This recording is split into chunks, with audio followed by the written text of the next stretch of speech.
अस्सलाम वालेकुम व्यूअर्स, आप सबको एक दफ़ा फिर मेरे यूट्यूब चैनल में खुशामदीद। व्यूअर्स, आज हम इंशाल्लाह क्लास 9 की मैथमेटिक बुक स्टार्ट करेंगे।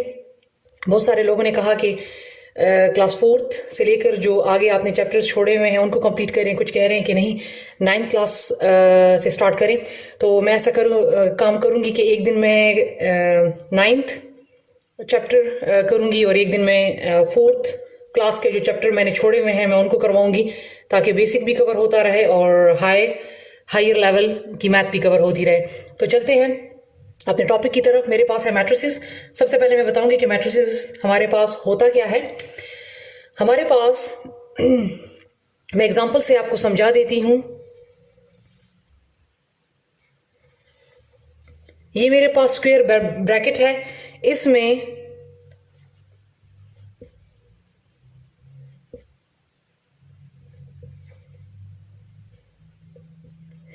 ये 6, 5, 5, 10, 3, 2 ये मेरे पास एलिमेंट्स हैं और इसको मैंने स्क्वायर ब्रैकेट में लिखा है और इसको हम रिप्रेजेंट करते हैं कैपिटल अल्फ़ाबेट से, ABCD से, ठीक है। लेकिन वो क्या कैपिटल होगा, ठीक है। तो ये तो जो तमाम एलिमेंट्स हैं जो कि कॉलम या रोज में अरेंज्ड हों तो उनको हम बोलते हैं मैट्रिक्स। ये मैट्रिक्स है और मैट्रिक्स का प्लूरल जो है वो उसको हम बोलते हैं मैट्रिसेस, ठीक है। अब ये जो है ये मेरे पास मैट्रिक्स ए है। तो मैट्रिक्स वो होता है जिसमें तमाम नंबर्स रोज और कॉलम में अरेंज हों तो उनको हम बोलते हैं मैट्रिक्स, ठीक है।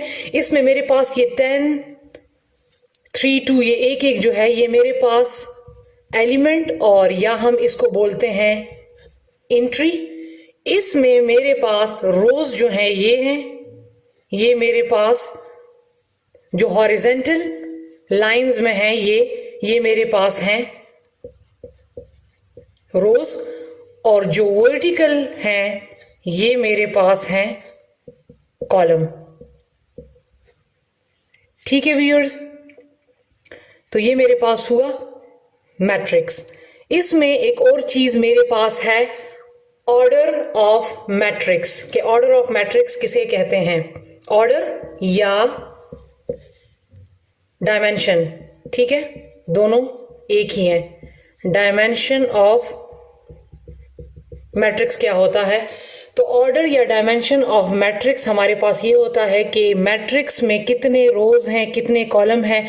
हम ऑर्डर या डायमेंशन ऑफ मैट्रिक्स को रिप्रेजेंट करते हैं m बाय n। इसको m मल्टीप्लाई बाय n नहीं पढ़ना बल्कि m बाय n पढ़ना है, या इसको इस तरह भी लिख सकते हैं m बाय n, जिसमें m हमारे पास हम रोज को m से रिप्रेजेंट करते हैं और n को, कॉलम को n से रिप्रेजेंट करते हैं, ठीक है व्यूअर्स। तो ये मेरे पास ऑर्डर या डायमेंशन ऑफ मैट्रिक्स है जिसको हम m बाय n से रिप्रेजेंट करते हैं। m हमारे पास रोज होते हैं और n हमारे पास कॉलम होते हैं। अब अगर आप से कोई कहे कि आप इस मैट्रिक्स के जो है ऑर्डर मालूम करें या डायमेंशन मालूम करें कि ऑर्डर ऑफ मैट्रिक्स ए आपके पास क्या है, ये ए है, ये मैट्रिक्स ए है और इसका ऑर्डर क्या है, तो आप ने इस तरह लिखना है कि order of matrix A equal to, यहां पर जगह नहीं है मैं यहां पर लिखती हूं, ठीक है। हमारे पास चूंकि ऑर्डर ऑफ मैट्रिक्स को हम रिप्रेजेंट m बाय n से करते हैं तो मेरे पास यहां पर देखें तो रोज कितने हैं 1, 2 एंड 3। तो मैं n की जगह पे 3 लिख लूंगी बाय, और कॉलम कितने हैं 2। तो इसका ऑर्डर ऑफ मैट्रिक्स ए का ऑर्डर क्या हो गया 3/2, ठीक है व्यूअर्स। अब इसके बाद अगर इसको स्क्वायर ब्रैकेट में लिखना है, मेरे पास अगर 1, 4, 3, 6 ये हैं, जिसमें अभी अगर आप देखें इसको, चलो मैं बी का नाम दे देती हूँ। बी मैट्रिक्स है जिसमें मेरे पास ये देख लें 2 रो हैं और ये 2 कॉलम हैं। तो अगर कहा जाए कि B, order of matrix B क्या है, तो ऑर्डर ऑफ मैट्रिक्स बी, तो ये मेरे पास क्या हो जाएगा, रोज कितने हैं 2 मल्टीप्लाई कॉलम भी कितने हैं 2। जब भी हमारे पास रोज और कॉलम सेम आएंगे तो उसको हम बोलेंगे स्क्वायर मैट्रिक्स। ठीक है व्यूअर्स, अगर 3 बाई 3 आया, 2 बाई 2 आया, तो जिसमें रोज और कॉलम सेम हो तो उसको हम बोलेंगे स्क्वायर मैट्रिक्स। और अगर रोज या कॉलम, जिस तरह अभी थोड़ी देर पहले मैंने ये एक और लिखा था 6 5 5 10 3 2, इसमें आप देख सकते हैं रोज कितने हैं 1 2 3, 3 मेरे पास रोज हैं और कॉलम कितने हैं 1 और 2, और 2 मेरे पास कॉलम है, तो लिहाजा ये मेरे पास होगा रेक्टेंगुलर मैट्रिक्स। ठीक है, 2 बाई 3 या 3 बाई 2, तो ये मेरे पास होगा रेक्टेंगुलर मैट्रिक्स, और जिसमें रोज और कॉलम सेम होंगे तो वो मेरे पास होगा स्क्वायर मैट्रिक्स। अब चलते हैं अपने क्वेश्चन की तरफ। ठीक है व्यूअर्स, मुझे उम्मीद है कि मैट्रिक्स की समझ आपको आ गई होगी। ये एक्सरसाइज 1.1 इंतहाई इजी है। यहां पर आप देख लें एक्सरसाइज 1.1 में मेरे पास क्वेश्चन नंबर 1 है, which of the following are square and which are rectangular matrices. इसमें कौन से स्क्वायर और कौन से रेक्टेंगुलर मैट्रिसेस हैं, तो आप देख लें, ऑर्डर ऑफ मैट्रिक्स मालूम कर लें। ठीक है, कि इनके रोज और कॉलम कितने बनते हैं तो उसके बाद आपको आसानी से पता लग जाएगा। देखिए ए में आप देखें 2 रो हैं और 2 कॉलम है, तो लिहाजा ये मेरे पास स्क्वायर मैट्रिक्स है। बी में आप देखें तो रो 2 हैं लेकिन कॉलम कितने हैं 3, तो ये आपके पास रेक्टेंगुलर मैट्रिक्स है। इसमें भी देख लें रो जो है वो 3 है, 1 2 3, और कॉलम भी 3 है, 1 2 और 3, तो ये भी आपके पास स्क्वायर मैट्रिक्स है। फिर ये 4th वन है b इक्वल टू -5। ठीक है, ये मैट्रिक्स दिया हुआ है तो ये 1 बाय 1 है, ये भी हमारे पास स्क्वायर मैट्रिक्स होता है। इसको देख लें -3 और 4, इसको देख लें, इसमें एक रो है और 2 कॉलम है, 2 बाय 1, तो ये कौन सा है, ये रेक्टेंगुलर मैट्रिक्स है। इसको देख लें ई को, तो ई जो है इसमें रो 2 है और कॉलम 1 है, तो ये भी मेरे पास रेक्टेंगुलर मैट्रिक है। ठीक है, तो ये मैंने आपको इसी तरह ज़ुबानी बता दी है। अब हम चलते हैं क्वेश्चन नंबर 2 की तरफ। ठीक है व्यूअर्स,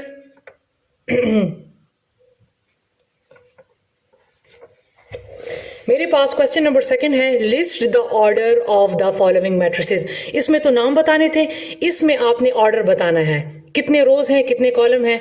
तो मैं फर्स्ट वन लिख के दे देती हूँ, इसमें ऑर्डर बताना है, ऑर्डर या डायमेंशन ऑफ मैट्रिक्स बताना है।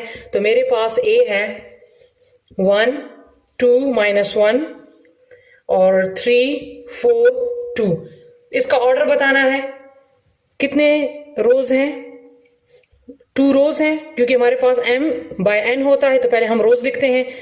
2 रो हैं और कॉलम कितने हैं 1 2 एंड 3, और 3 हमारे पास क्या है कॉलम है, तो 2 बाई 3 ये ऑर्डर इसका आ गया। ठीक है, ये हमारे पास इसका ऑर्डर आ गया, बस इसके बाद कुछ भी नहीं करना। इसका ये मतलब नहीं है कि इसको आपने मल्टीप्लाई करना है। ठीक है, ये हमारे पास m बाय n इसको हम बोलते हैं, m मल्टीप्लाई बाय n इसको नहीं बोलते। ऑर्डर के लिए हम m बाय n लिखते हैं, फिर जितने रोज हैं उसको हम m से डिनोट करते हैं और जितने कॉलम हैं उनको हम n से डिनोट करते हैं, तो ये इसका ऑर्डर आ गया। इसी तरह तमाम मैट्रिसेस को आप देख लें कि इसके ऑर्डर क्या बन रहे हैं। ये b वाला भी मैं बता देती हूँ, b इक्वल टू ये है -4, तो इसका ऑर्डर क्या होगा, जब भी आपके पास स्क्वायर ब्रैकेट में ये सिंगल टर्म आ जाए तो इसका ऑर्डर होगा 1 बाय 1। ठीक है, ये इसका ऑर्डर ऑफ मैट्रिक्स बी आ गया 1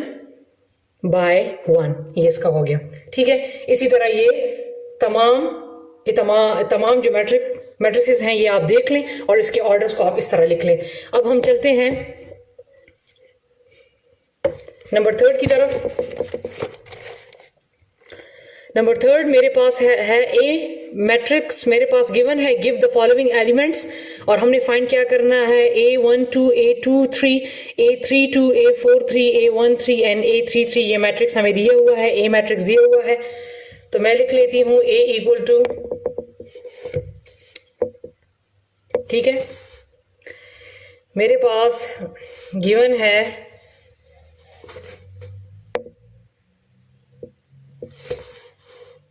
थोड़ा सा इसको बड़ा कर लूं, 3 - 2 2 - 3 2 5 1 4 -4 0 5 एंड 6।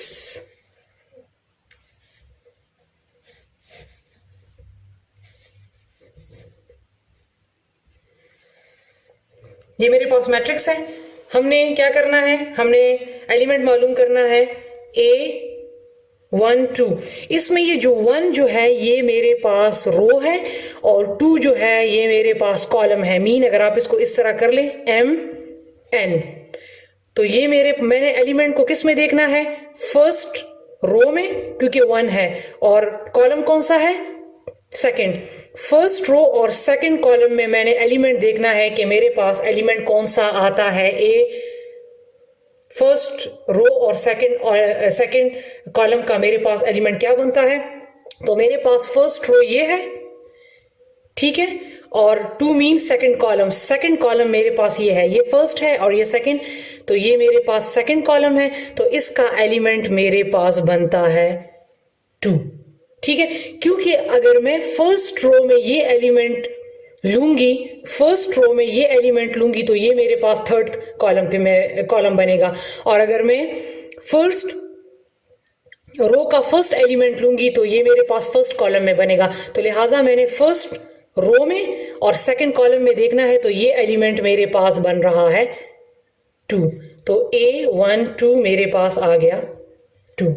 ठीक है व्यूअर्स, मैं एक और क्वेश्चन भी करवा दूंगी तो फिर आपको ज़रा ज़्यादा समझ आ जाएगी।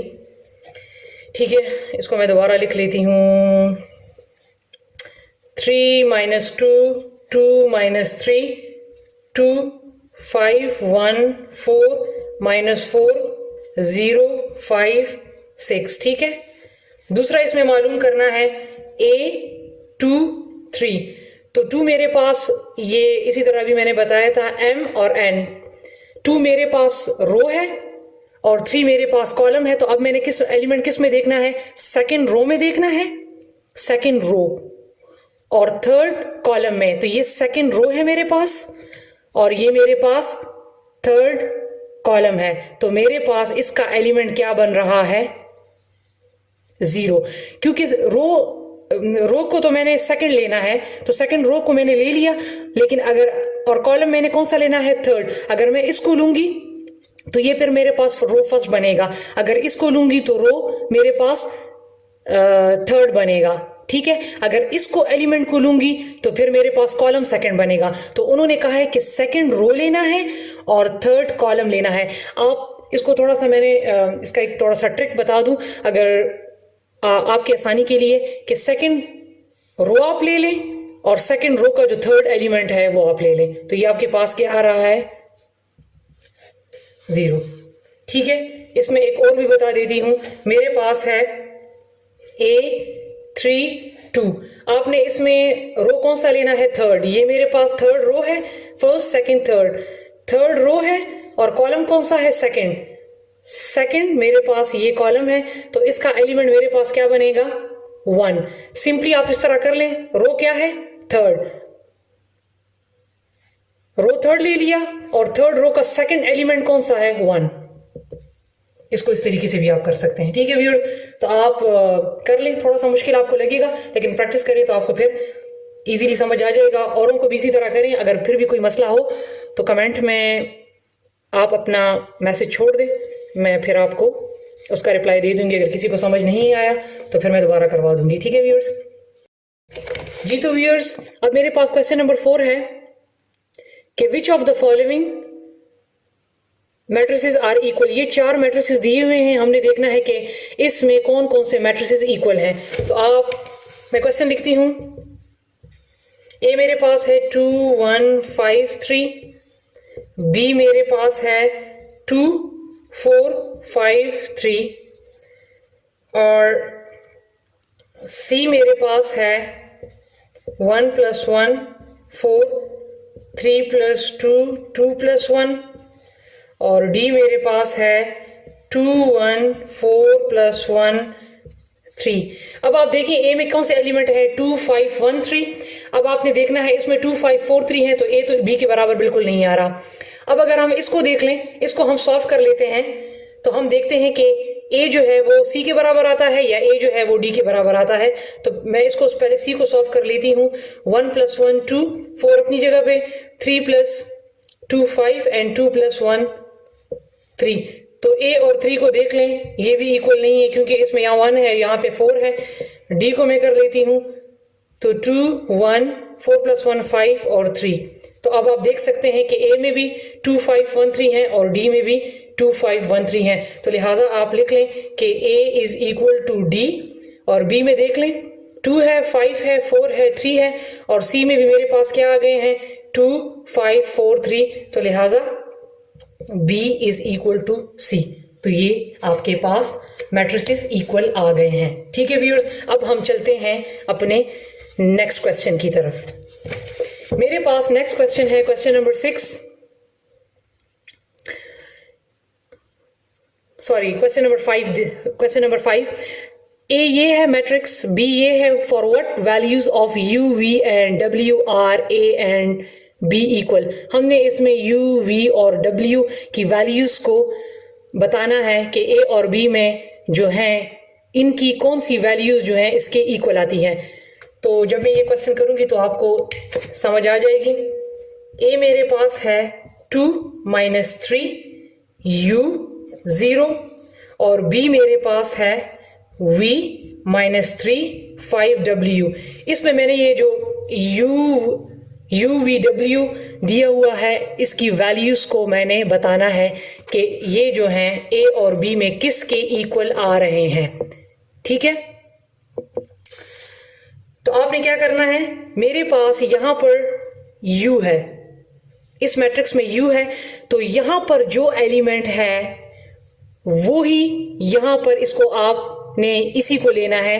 u जो है वो यहां पर 5 के बराबर आ रहा है क्योंकि थर्ड एलिमेंट इसका u है और b का थर्ड एलिमेंट 5 है। तो लिहाजा u जो है वो मेरे पास बराबर है 5 की। उन्होंने कह दिया ना कि u v and w are a and b equal. देखें कि a और b में ये किसके इक्वल आ रहे हैं। फिर ये v है, मैंने v को फाइंड करना है।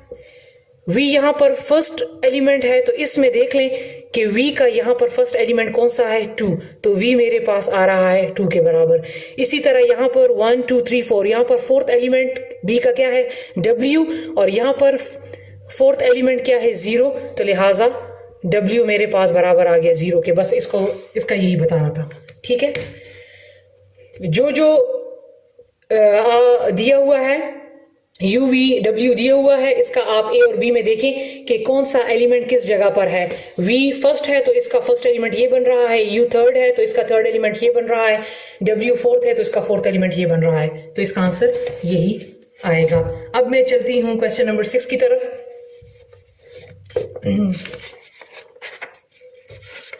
मेरे पास इसमें क्वेश्चन नंबर 6 है,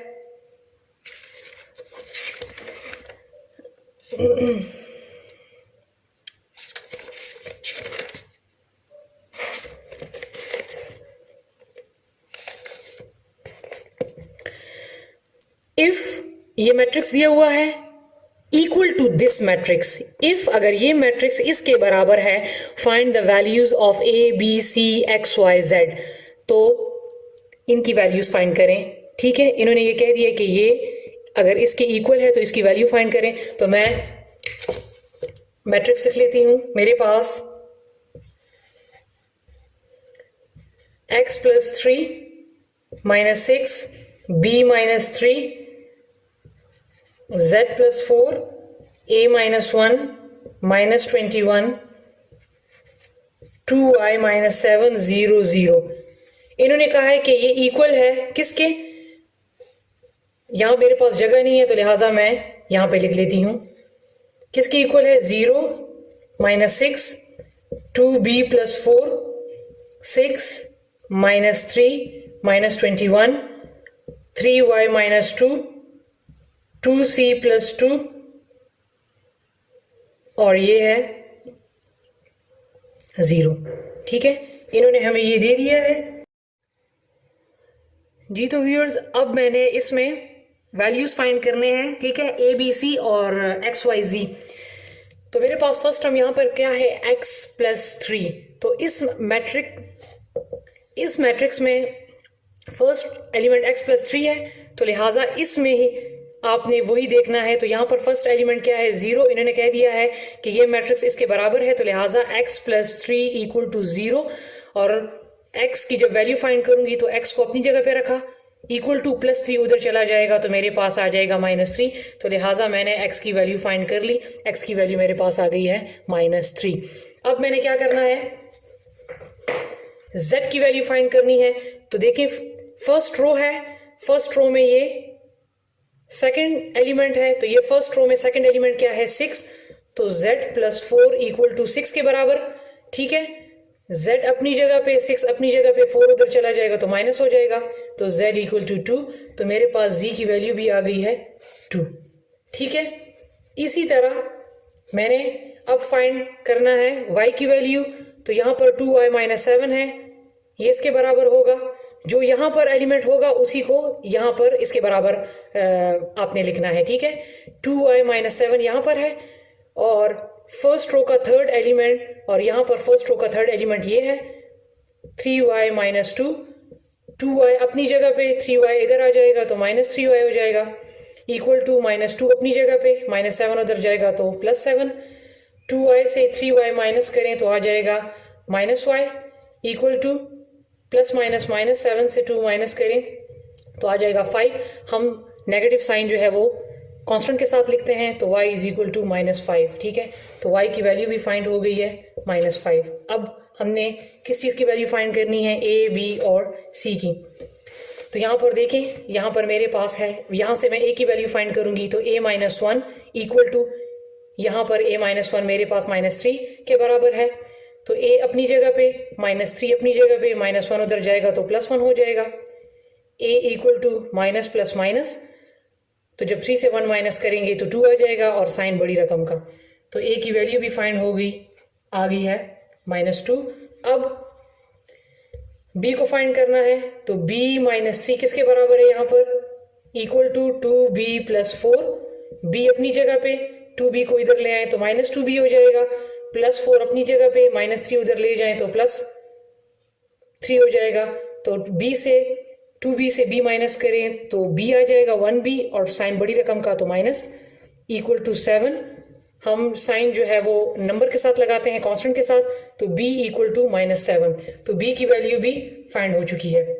अब हमारे पास आखिर में रह गया है c। तो आप देख लें कि मेरे पास c जो है इसमें नहीं है, फर्स्ट मैट्रिक्स में मेरे पास c नहीं है, c मेरे पास यहाँ है 2c प्लस 2।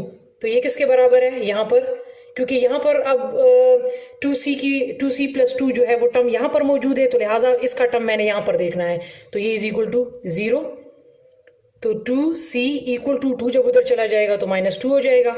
अब मैंने c की वैल्यू फाइंड करनी है, तो c के साथ 2 मल्टीप्लाई हो रहा है, तो 2 यहाँ भी डिवाइड हो जाएगा, 2 यहाँ भी डिवाइड हो जाएगा, तो ये आ जाएगा, c की वैल्यू आ जाएगी माइनस 1। तो लिहाजा मैंने तमाम वैल्यूज़ को फाइंड कर लिया है। ठीक है व्यूअर्स, अब लास्ट क्वेश्चन है, लास्ट क्वेश्चन भी आप इसी तरह ही इसको करना है। ठीक है व्यूअर्स, तो ये था हमारा एक्सरसाइज 1.1। इंशाल्लाह इसके बाद एक्सरसाइज 1.2 स्टार्ट करेंगे। मिलेंगे अपनी अगली वीडियो के साथ, तब तक के लिए अपना बहुत सारा ख्याल रखिए। अल्लाह हाफिज़।